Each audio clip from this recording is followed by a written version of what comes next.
And welcome back to the channel. On this video I'm going to be riding the Lyric Graffiti X, as you see it right there. Now this is a class 2 on-road e-bike with a off-road switch, and that switch is right here, right there. And I'm going to talk about that on this video, on this bike and any others like it, that basically in the US all of these bikes, whether they have an on-road, off-road switch, or if you go in there and change the speed setting to allow the bike to go faster than 20 miles an hour with the throttle, that's illegal. And here is what it says. It is generally illegal to operate a throttle-only e-bike at speeds exceeding 20 miles per hour on public roads in most US states. Not in most. I couldn't find one state that allows it, as this reclassifies the vehicle as a moped or motorcycle. While class 3 e-bikes can reach 28 miles per hour, they must be pedal assist only. On-road, off-road switches are generally considered a gray area, often illegal for road use if they bypass these class restrictions. According to the common 3-class system adopted by most states, class 2 throttle-enabled e-bikes are restricted to a maximum motorized speed of 20 miles per hour.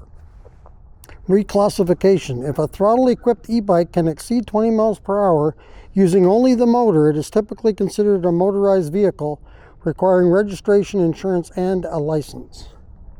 Class 3 exception. Class 3 e-bikes are allowed to reach 28 miles per hour, but they must use pedal assist, not a throttle.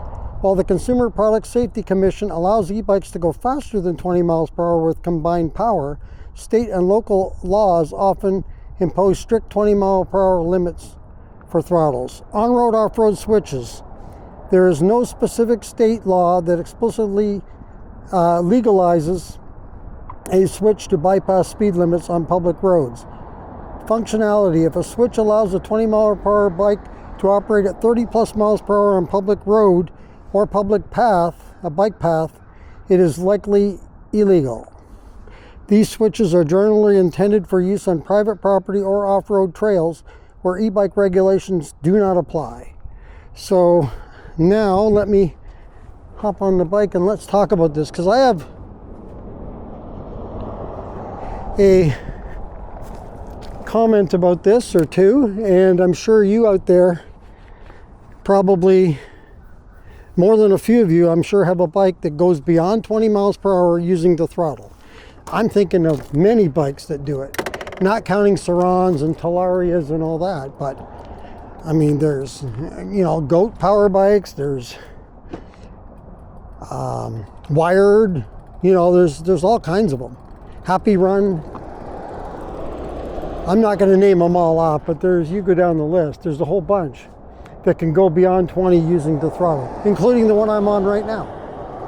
But I'm riding it anyway, and here we go. It's a perfect bike to ride today on this topic, and I'm not riding like a maniac or doing anything crazy. I'm going to be riding right around 20 miles per hour or less. But here's my thought on this. Why can't you have a bike that has a switch for on-road, off-road? Because perhaps you want to get to the off-road location, riding it in the on-mode or road mode to get there. Why can't you do that? Why can't you have a bike that is a hybrid, like a dual sport, kind of like an on-road, off-road, whatever? Why can't this bike be that? If that's what it was sold as, an on-road, off-road bike, which it was sold that way, why can't I ride it under those conditions, be it on-road or off-road? And yes, I just put my turn signal on. It does have turn signals, which I really, really like. I think all bikes should have them. And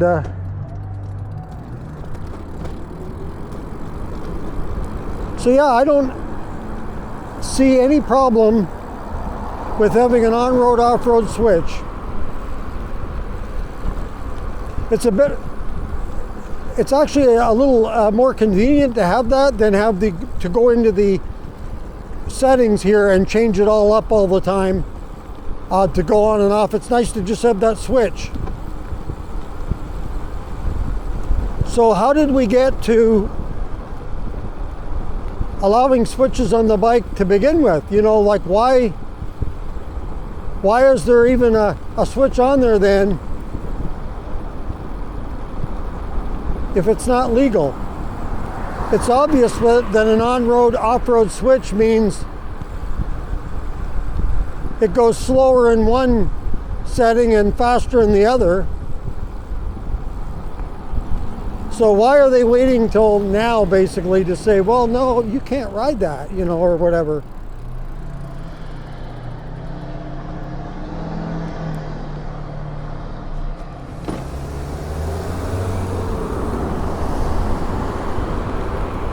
Anyway, I'm out here riding it. I'm, like I say, I'm not riding crazy or anything. I'm riding like I normally ride it. I'm in the bike lane. I'm using the throttle, but I'm only going up to 20 miles an hour. And I'm not trying to do wheelies.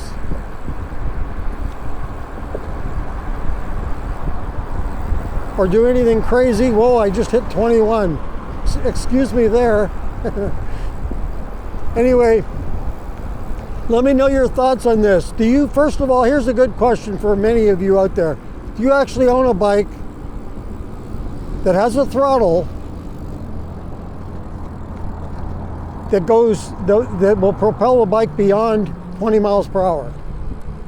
And this bike does have pedals, I gotta tell you. I can show you right here. There's pedals. And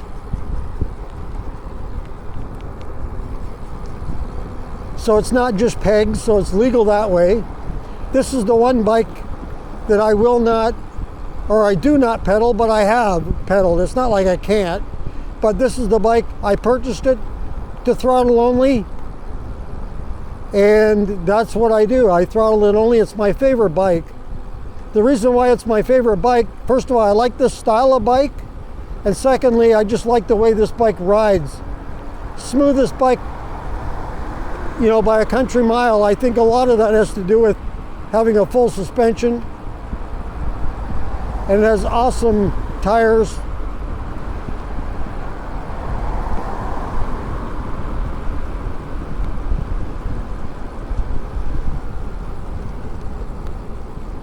Anyway, let me know your thoughts on this, and like I say, do you own a bike that is capable of going just with the throttle beyond 20 miles per hour, or do you have to pedal your bike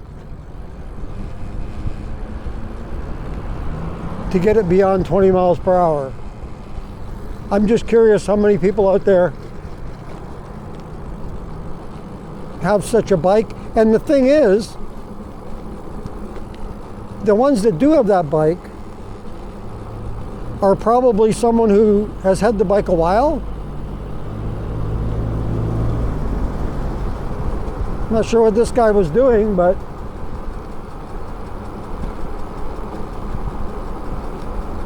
yeah, and the newer laws have come into effect more recently where they're cracking down more on it.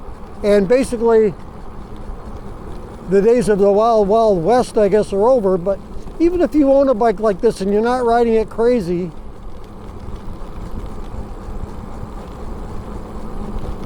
you have no reason to be pulled over. You're not doing anything wrong. Like, look at here, I haven't even come close to going 28 miles per hour on this ride.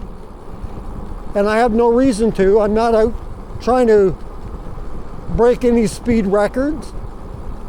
And you might ask why I have such a bike then if I'm not riding it full speed all the time. Well, first of all, how many people out there have a car that can go 120 miles an hour? Just because it's capable of that doesn't mean you're going to ride it that fast. And even this bike, you can own this bike and just go 20, 25 miles per hour if you wish, you know. This bike is capable of touching 50. I don't know if it can sustain that for very long, but I have touched 50 before, and I've only done it twice. 2 times, and they were both just a quick shot at it. And one of the times I was on a side of a road that was like I was riding down a highway on the edge that was a 55 mile per hour highway, and that was the first video that I did, my first ride and impressions of the bike. And so everything was going fine. I was feeling good, you know, it was clicking along there pretty good. It was still in kilometers at the time because this bike is a Canadian bike, and so it was sold and it was still set in kilometers. So I switched it over, but at the time I touched 79 kilometers an hour, which is about 50. And then one other time I briefly touched 50. But the reason why I bought the bike, first of all, I like this style of bike. It's my favorite style of bike. You know, whether, you know, it's up to you to decide whether you think it's a bike or a motorcycle or whatever for looks. I don't care. I just like the look. I like the moped-style bike. And it doesn't have to go 50 miles per hour or 60 miles per hour to like the bike. It could go 20 miles per hour and I could love the style and that kind of bike. It doesn't have to go fast. But I got it knowing that it's capable of going that fast. But at the time I bought it, I was living in Oregon, and sometimes I would be on some of the outlying roads out in the country. Speed limits are 40 miles per hour on some of those roads. And I would be out on those roads and there's no bike lanes or anything. So I use the extra speed in those situations, which wasn't a lot, but once in a while I'll go out for a ride on those roads, and it's fun to ride around, not bothering anybody. Like I say, usually there's nobody on those roads, it's just you and the road. And I'll tell you, there's nothing like a ride, say on a Sunday morning, getting out there on a road that's completely yours. You know, there's nobody around, nobody to criticize you or anything, and you're just having fun riding your bike. You know, not riding recklessly, just minding your business, but maybe riding a bit faster than you are legally allowed. But anyway, that's my whole purpose of getting the bike. Sometimes you're on roads that have no bike lanes, and to me it's a lot safer to keep up with traffic than try to have cars going around you, and that makes it more dangerous not only for you but for the car as well. So anyway, that's going to do it for this video today, talking a little bit about bikes with switches for on-road, off-road, or getting into the display here, into the control settings, and playing around with the settings to max out your speed beyond 20 miles per hour with throttle.